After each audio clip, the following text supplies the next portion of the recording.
بسم اللہ الرحمن الرحیم۔ نماز عصر کے بعد اس کلمے کو 3 بار پڑھنے سے جسم سے ہر بیماری جاتی رہتی ہے اور مرتے دم تک کوئی بیماری نہیں ہوگی۔ محترم ناظرین، اگر آپ عصر کی نماز کے بعد اس کلمے کو 3 مرتبہ سچے دل سے پڑھ لیں تو انشاءاللہ زندگی بھر کوئی بیماری قریب بھی نہیں آئے گی، چاہے وہ کوئی خطرناک مرض ہو، چاہے لا علاج ہو، چاہے وہ کینسر ہو، شوگر ہو یا پھر بلڈ پریشر ہو یا کوئی بھی بیماری کیوں نہ ہو۔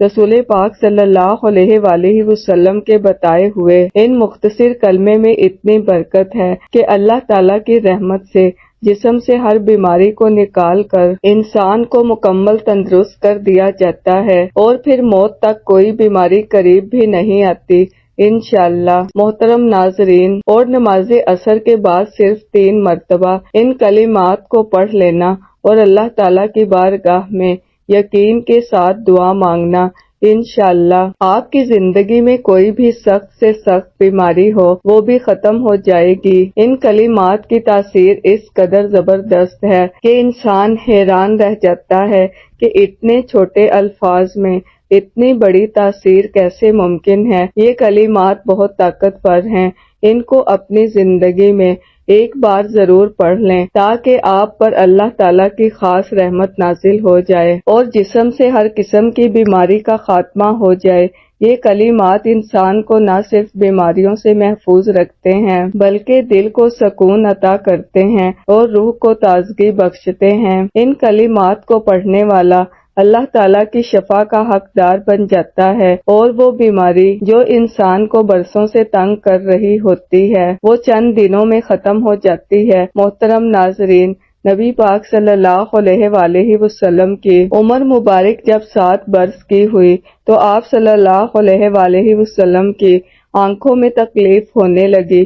آپ کے دادا حضرت عبد المطلب نے مختلف علاج کروائے مگر کوئی فائدہ نہ ہوا۔ آنکھوں کی تکلیف بڑھتی گئی اور حضرت عبد المطلب بے حد پریشان ہوئے کہ آخر کیا کریں، کیا طریقہ اپنایا جائے، کیونکہ ہر دعا اور علاج ناممکن ہو چکے تھے۔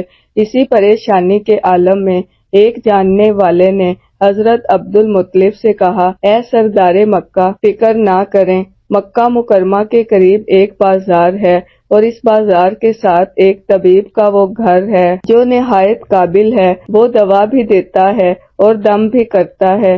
اللہ تعالیٰ کے کرم سے جو بھی اس کے پاس جاتا ہے شفا پا لیتا ہے۔ ہم نے خود کئی مرتبہ اسے آزمایا ہے۔ حضرت عبد المطلب نے جب یہ سنا تو دل خوش ہو گیا اور فوراً نبی پاک صلی اللہ علیہ وآلہ وسلم کو لے کر اس طبیب یعنی راہب کے پاس روانہ ہو گئے۔ جب آپ اس کے دروازے پر پہنچے تو وقت شام کا تھا، دروازہ بند تھا۔ حضرت عبد المطلب نے وہاں موجود لوگوں سے اس راہب کے بارے میں پوچھا تو سب نے بڑی تعریف کی اور کہا کہ راہب کے ہاتھ میں بہت شفا ہے، جو بھی مریض اس کے پاس جاتا ہے دوا بھی ملتی ہے اور دم بھی ہوتا ہے، اللہ تعالیٰ کے کرم سے وہ تندرست ہو کر لوٹتا ہے۔ محترم ناظرین، حضرت عبد المطلب نے جب یہ سنا تو فرمایا کہ اب وہ وہاں ہے۔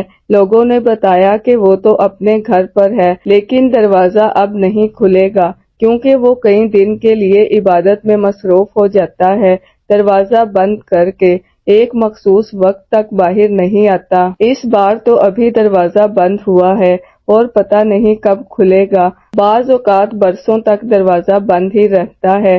یہ سن کر حضرت عبد المطلب بڑے افسردہ ہوئے، دل میں سوال اٹھا کہ اب کیا کیا جائے۔ ابھی وہ سوچ ہی رہے تھے کہ اچانک اس مکان میں زلزلہ آ گیا، دیواریں ہلنے لگی، چھت لرزنے لگی، یہاں تک کہ قریب تھا کہ وہ مکان گر جائے اور وہ راہب نیچے دب جائے۔ اسی خوف سے راہب فوراً باہر آیا۔ جیسے ہی وہ باہر آیا تو حضرت عبد المطلب کو دیکھ کر پہچان لیا کہ یہ تو مکہ مکرمہ کے سردار ہیں۔ راہب نے کہا، سردار کیسے آنا ہوا؟ حضرت عبد المطلب نے فرمایا، یہ میرا پوتا بیمار ہے، آنکھوں میں تکلیف ہے، ہر علاج کیا لیکن آرام نہیں آیا، سنا ہے آپ دوا بھی دیتے ہیں اور دم بھی کرتے ہیں، مہربانی فرما کر دعا کریں اور دوا بھی دے دیں تاکہ میرے پوتے کی آنکھیں ٹھیک ہو جائیں۔ راہب نے جب نبی پاک صلی اللہ علیہ وآلہ وسلم کے چہرے مبارک پر نظر ڈالی تو دیکھتا ہی رہ گیا۔ پھر وہ اندر گیا، غسل کیا، پاکیزہ لباس پہنا، خوشبو لگائی اور اپنے کمرے سے ایک پرانی آسمانی کتاب نکال کر لایا اور نبی پاک صلی اللہ علیہ وآلہ وسلم کے چہرے انور کو غور سے دیکھنے لگا۔ کبھی کتاب کو دیکھتا،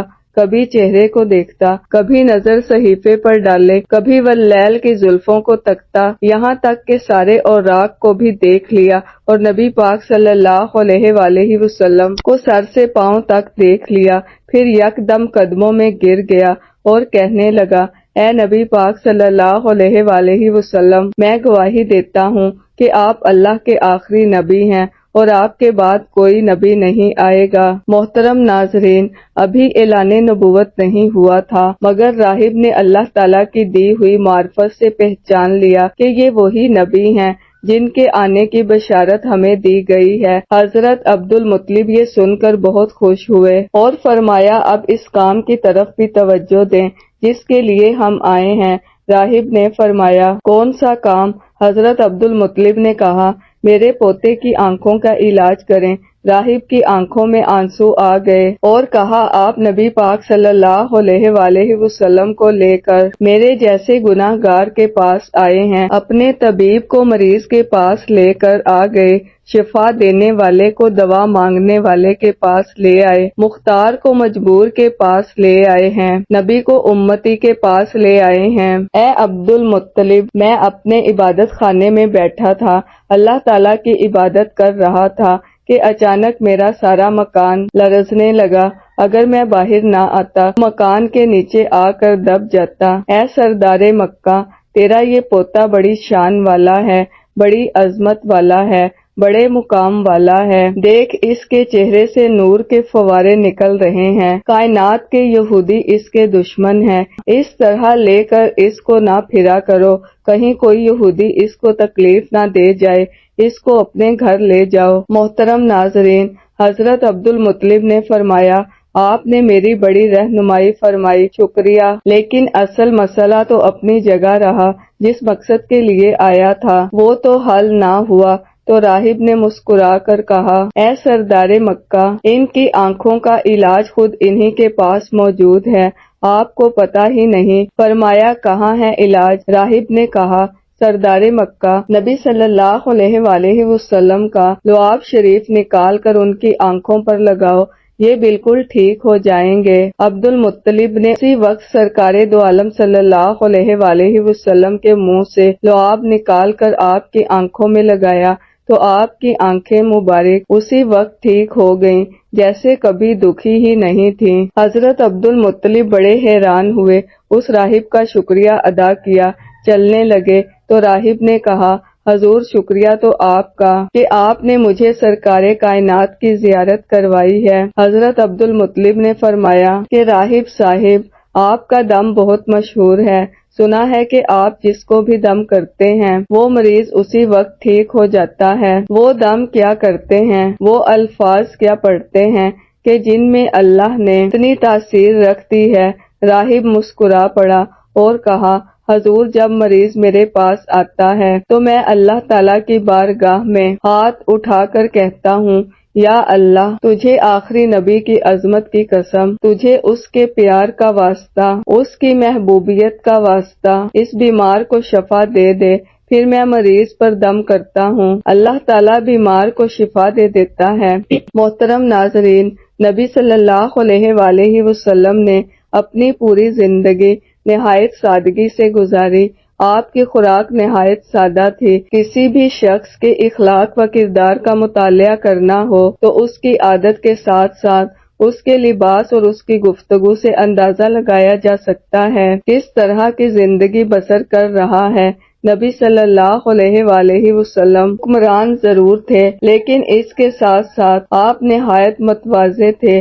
آپ کی خوراک اتنی کم اور سادہ تھی کہ حضرت انس رضی اللہ تعالی عنہ بتاتے ہیں کہ نبی صلی اللہ علیہ وآلہ وسلم کے نام کبھی گوشت اور روٹی کا کھانا صبح و شام 2 وقت موجود نہیں تھا۔ ہاں، لیکن جب مہمان آتے تو ایسا ممکن ہوتا، یعنی دونوں وقت کھانا موجود ہوتا۔ مہمانوں کے حوالے سے نبی صلی اللہ علیہ وآلہ وسلم کی تعلیمات کو پڑھ کر آگے بڑھتے ہیں۔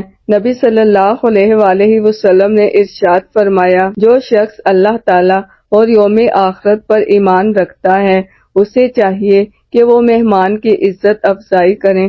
محترم ناظرین، حضرت محمد صلی اللہ علیہ وآلہ وسلم کی ذات سے ہمیں یہ سیکھنے کو ملتا ہے کہ نبی صلی اللہ علیہ وآلہ وسلم کی ذات سے برکت لینا بھی باعث شفا ہے، اور جو بھی دل سے ان سے محبت کرتا ہے اللہ تعالیٰ اس کی دعاؤں کو شرف قبولیت عطا فرماتا ہے۔ اس سے بھی نبی صلی اللہ علیہ وآلہ وسلم کا اخلاق معلوم ہوتا ہے۔ نبی صلی اللہ علیہ وآلہ وسلم مہمانوں کی بہت زیادہ عزت کرتے تھے۔ ام المومنین حضرت عائشہ صدیقہ رضی اللہ تعالی عنہا فرماتی ہیں کہ آل محمد صلی اللہ علیہ وآلہ وسلم نے کبھی لگاتار 2 دن جو کی روٹی سیر ہو کر نہیں کھائی، حتیٰ کہ نبی صلی اللہ علیہ وآلہ وسلم وصال پا گئے۔ حضرت عائشہ صدیقہ رضی اللہ تعالی عنہا سے مروی ہے۔ ایک دوسری روایت میں ہے کہ جب سے نبی صلی اللہ علیہ وآلہ وسلم مدینہ منورہ تشریف لائے، آل محمد نے کبھی مسلسل 3 راتیں اس کی روٹی سیر ہو کر نہیں کھائی۔ محترم ناظرین، یہ فقرہ سن کر دل لرز اٹھتا ہے کہ جس ہستی کے صدقے ہمیں رزق نصیب ہو رہا ہے، جس نبی کے طفیل ہمیں ہر نعمت ملی ہے، اسی نبی صلی اللہ علیہ وآلہ وسلم نے پوری زندگی سادہ کھانے پر قناعت کی، کبھی پیٹ بھر کر نہ کھایا، کبھی تقاضا نہ کیا، کبھی شکوہ نہ کیا، بلکہ اللہ کا شکر کرتے رہے اور بھوکے رہ کر بھی دوسروں کا خیال کرتے رہے۔ نبی صلی اللہ علیہ وآلہ وسلم کی سیرت میں ہمیں صبر بھی ملتا ہے، قناعت بھی ملتی ہے، برداشت بھی، اور عاجزی کا سمندر بھی ہے۔ ہمیں وہ لمحات بھی یاد آتے ہیں جب کئی دن گھر میں چولہا نہیں جلتا تھا۔ حضرت عائشہ صدیقہ رضی اللہ تعالی عنہا فرماتی ہیں، کبھی 3 دن مسلسل گھر میں کھانا پکا ہی نہیں، اور اگر کچھ ہوتا بھی تو صرف کھجور اور پانی میں گزر ہوتا۔ نبی صلی اللہ علیہ وآلہ وسلم کو جب کچھ عطا کیا جاتا تو وہ خود اپنے لیے بچانے کے بجائے امت پر لوٹا دیتے، کبھی کسی فقیر کو خالی نہ لوٹاتے، کبھی کسی حاجت مند کو مایوس نہ کرتے۔ حضرت جابر رضی اللہ تعالی عنہ فرماتے ہیں کہ نبی صلی اللہ علیہ وآلہ وسلم سے جب بھی کسی نے کچھ مانگا آپ نے انکار نہیں فرمایا۔ محترم ناظرین، آپ صلی اللہ علیہ وآلہ وسلم کا اخلاق نہایت بلند تھا۔ آپ صلی اللہ علیہ وآلہ وسلم نے کبھی کسی کو حقیر نہیں سمجھا، عزت دی، محبت دی، شفقت دی، اور یہی وہ خصلت تھی جس نے سخت دلوں کو بھی موم کر دیا، جس نے دشمنوں کو بھی دیوانہ بنا دیا۔ حضرت انس رضی اللہ تعالی عنہ فرماتے ہیں کہ میں نبی صلی اللہ علیہ وآلہ وسلم کی خدمت میں 10 سال رہا، کبھی آپ نے مجھے اف تک نہ کہا، کبھی کوئی شکوہ نہ کیا، کبھی یہ نہ فرمایا کہ یہ کام کیوں کیا، یہ کیوں نہیں کیا۔ نبی صلی اللہ علیہ وآلہ وسلم کا چہرہ مسکراتا تھا، نرم لہجہ، نرم مزاجی اور محبت بھرا انداز آپ کی ہر بات کو دل میں اتار دیتا تھا۔ محترم ناظرین، جب ہم نبی صلی اللہ علیہ وآلہ وسلم کے ان اوصاف کو پڑھتے ہیں تو ہمیں اپنی زندگی کا محاسبہ کرنا چاہیے کہ ہم کتنے خود غرض ہو چکے ہیں۔ ہم ذرا سی بات پر لڑ پڑتے ہیں، ذرا سا مال آنے پر فخر میں آ جاتے ہیں، اور جب نعمتیں کم ہو جائیں تو شکوے شروع ہو جاتے ہیں۔ لیکن نبی صلی اللہ علیہ وآلہ وسلم نے تو ساری زندگی ایک معمولی بستر پر گزار دی۔ ایک روایت میں آتا ہے کہ حضرت عمر رضی اللہ تعالی عنہ جب نبی صلی اللہ علیہ وآلہ وسلم کے حجرہ مبارک میں داخل ہوئے تو آپ صلی اللہ علیہ وآلہ وسلم ایک کھجور کی چٹائی پر آرام فرما رہے تھے۔ چٹائی کے نشان جسم مبارک پر نمایاں تھے۔ حضرت عمر کی آنکھیں نم ہو گئیں۔ عرض کیا، یا رسول اللہ، کیسر و کسرہ ریشمی بستروں پر ہیں اور آپ صلی اللہ علیہ وآلہ وسلم اس چٹائی پر آرام فرما رہے ہیں۔ آپ صلی اللہ علیہ وآلہ وسلم نے مسکراتے مسکرا کر فرمایا، عمر کیا تم یہ نہیں جانتے کہ ان کے لیے دنیا ہو اور ہمارے لیے آخرت؟ یہی وہ سبق ہے جسے ہمیں اپنی زندگی کا حصہ بنانا ہے۔ ہم دنیا کے مال پر نہ اترائیں، نہ کسی کو حقیر جانیں، نہ کسی سے بے رخی کریں، بلکہ عاجزی اختیار کریں، شکر کریں، قناعت کریں اور محبت بانٹیں۔ محترم عزیز و کرام، اگر نبی صلی اللہ علیہ وآلہ وسلم بھوکے رہ کر بھی مسکراتے تھے تو ہمیں بھی اپنی چھوٹی چھوٹی محرومیوں پر شکایت نہیں کرنی چاہیے۔ اگر نبی صلی اللہ علیہ وآلہ وسلم نے کبھی کسی سے بدلہ نہیں لیا تو ہمیں بھی معاف کرنا چاہیے۔ اگر نبی صلی اللہ علیہ وآلہ وسلم نے سب سے زیادہ دوسروں کی فکر کی تو ہمیں بھی دوسروں کے لیے جینا سیکھنا چاہیے۔ یہی سیرت طیبہ ہے، یہی اصل مقام ہے، یہی اصل عشق ہے کہ ہم نبی صلی اللہ علیہ وآلہ وسلم کی زندگی کو پڑھیں، سمجھیں اور اپنائیں۔ ارشاد فرمایا، میرا دنیا سے کیا تعلق؟ دنیا میں میری مثال تو اس مسافر جیسی ہے جو تھوڑی دیر کے لیے کسی درخت کے سائے تلے ٹھہرتا ہے، پھر اسے چھوڑ کر اپنا راستہ لیتا ہے۔ اگر ہم رسول اللہ صلی اللہ علیہ وآلہ وسلم کی حیات طیبہ پر نظر ڈالیں تو معلوم ہوتا ہے کہ آپ کی زندگی ہر پہلو سے سادگی کی تصویر تھی۔ آپ نے نہ صرف اپنی زندگی سادگی سے گزاری، جان لیجئے یہ کلمات بہت بابرکت ہیں، بالکل اسی طرح جیسے یہ دن برکت والے ہیں اور رحمت والے ہیں۔ اللہ پاک نے ان کلمات میں بہت زیادہ شفا رکھی ہے۔ جو بھی شخص کسی ایسی بیماری میں مبتلا ہو جس کا وہ بار بار علاج کروا کر تھک چکا ہو اور اب بھی اسے شفا نہ مل رہی ہو، وہ ان کلمات کو ضرور اپنائے، انشاءاللہ اللہ پاک اسے ہر بیماری سے نجات عطا فرمائے گا۔ وہ کلمات یہ ہیں: سبحان اللہ العظیم و بحمدہ، لا حول ولا قوت الا باللہ العلی العظیم۔ آپ نے ان کلمات کو نماز عصر ادا کرنے کے فوراً بعد 3 مرتبہ پڑھنا ہے، لیکن اس سے پہلے اول آخر 1 مرتبہ درود پاک پڑھنا ہے اور اس کے بعد تعوذ اور تسمیہ یعنی اعوذ باللہ من الشیطان الرجیم، بسم اللہ الرحمن الرحیم بھی پڑھ لینا ہے۔ اس کے بعد یہ کلمات 3 مرتبہ ادا کرنے ہیں۔ جب یہ 3 مرتبہ مکمل ہو جائیں تو پھر آپ نے لا الہ الا اللہ کی ایک تسبیح مکمل کرنی ہے، یعنی اس کو انگلیوں پر گن کر یا تسبیح کے دانوں پر پورے 100 مرتبہ پڑھنا ہے۔ جب آخری دفعہ پڑھیں تو ساتھ محمد الرسول اللہ پڑھیں تاکہ آپ کی تسبیح پوری ہو جائے۔ جب یہ تسبیح مکمل ہو جائے تو آخر میں دوبارہ اتنی ہی مرتبہ درود پاک پڑھ لینا ہے جتنی بار آپ نے ابتدا میں پڑھا تھا۔ محترم ناظرین، جو بھی سخت سے سخت بیماری ہو، لا علاج مسئلہ ہو، کوئی ایسی پریشانی ہو جو حل ہونے کا نام نہ لے رہی ہو تو یہ عمل ضرور کریں، انشاءاللہ اللہ پاک آپ کو ان کلمات کی برکت سے فوری شفا عطا فرمائے گا اور آپ کے دل کو سکون ملے گا۔ محترم ناظرین، یہ کلمات صرف 3 مرتبہ عصر کی نماز کے بعد ادا کرنے ہیں۔ اول آخر 1 مرتبہ درود پڑھنا ہے۔ انشاءاللہ اس عمل کی برکت سے آپ شفا یاب ہو جائیں گے۔ اللہ والو، آج کا یہ وظیفہ اور عمل آپ کو بتا دیا گیا ہے۔ یہ صرف بیماریوں سے شفا کے لیے نہیں بلکہ زندگی کے ہر پہلو میں اللہ پاک کے پاس انعامات کو حاصل کرنے کا ایک ذریعہ ہے، اور یہ وہ طاقتور کلمات ہیں جن میں اللہ پاک نے جسمانی بیماریوں کے ساتھ ساتھ روحانی بے چینی کے لیے بھی شفا رکھی ہے۔ ان کلمات کو جو شخص دل سے پڑھے گا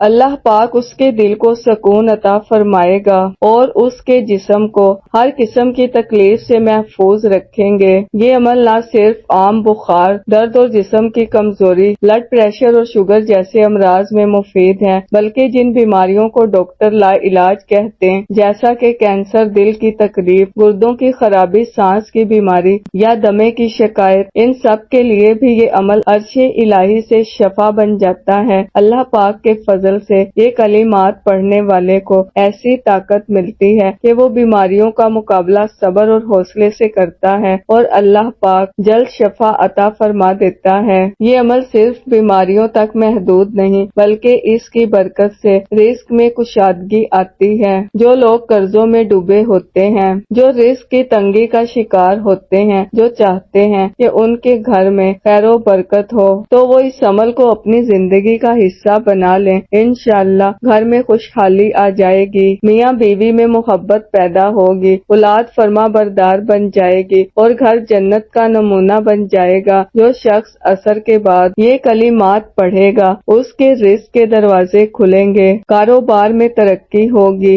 بے برکتی ختم ہوگی اور دل کو وہ روحانی سکون ملے گا جو مال و دولت سے نہیں ملتا۔ ان کلمات کو پڑھنے سے دل مضبوط ہوتا ہے اور ہر قسم کے وسوسوں اور بیماریوں سے نجات ملتی ہے۔